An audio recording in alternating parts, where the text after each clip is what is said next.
620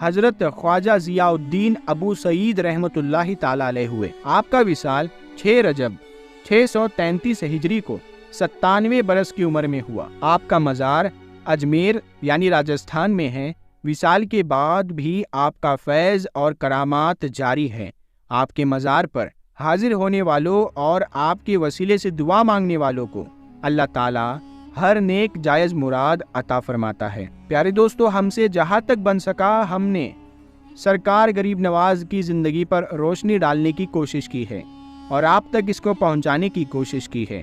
آخر میں بس یہی کہوں گا کہ اللہ پاک ہماری اس کوشش کو اپنی بارگاہ میں منظور فرمائے۔